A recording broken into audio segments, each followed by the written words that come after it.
Everyone says content marketing works, but how much content should you be creating? Hey everyone, I'm Neil Patel, and today I'm going to discuss with you how many blog posts you need to write each and every single month.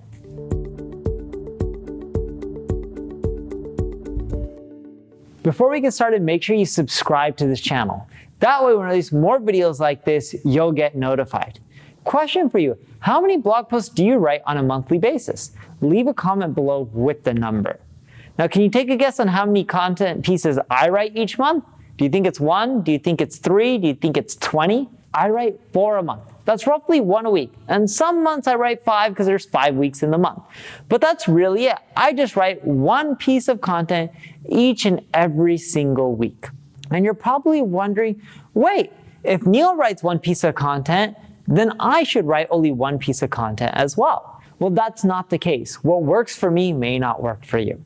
So let's go over to figure out how many pieces of content you should be writing each and every single week, because it's going to vary per blog and per industry. The first thing I want you to do is to head over to Ubersuggest and type in your competitor's domain.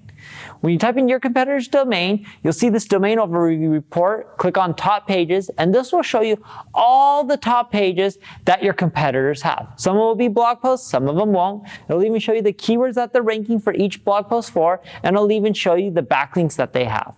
What I want you to do is take all of those blog posts that your competitors are ranking for and create a big long list, not just for one competitor, but all of them, whether it's 3, 5, 10, 20, just get a laundry list. This will give you a good understanding of overlap, what articles are similar that all your competitors have, what ones are unique that they don't have and only maybe 1 or 2 have. And this will give you a good idea of how much content is there to be covered in your space. And this works for almost every space because you have to consider now there's over 1 billion blogs, which means there's content on everything. Now that you have that, you've figured out roughly how much content do you need to get the maximum amount of traffic and beat your competition. The next thing I need you to do is look at how competitive your competitors are. How many backlinks do they have? How much traffic do they have? What's their domain score? The higher the number, the harder it is to compete with them. I want you to go to Ubersuggest and then look at the domain score, the traffic of your competitors. The higher that number, that means the more competitive it is. The lower the number, that means the easier it is to outperform your competition. Now that you have that domain score number, the backlink count, the traffic number of your competition, this will tell you how much content you should be creating.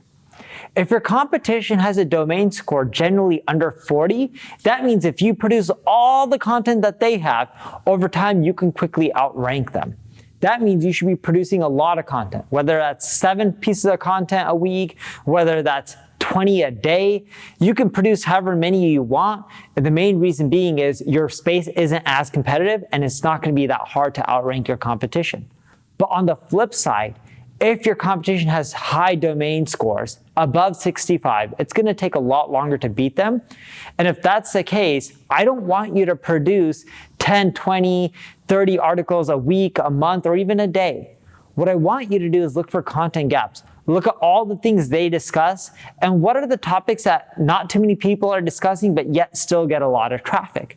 Because you'll find that if you looked up 10 competitors, maybe there's one competitor who gets a lot of traffic from one blog post, but none of the other competitors even considered writing an article on that. What I want you to do if your space is competitive is to write content that other people in your space aren't leveraging. In other words, you're looking for content gaps. You're seeing what people aren't really covering, and then by you covering them, even though your competitors have more domain scores than you, they have a higher authority, you can still do well because they're not trying to rank for those terms when they should be.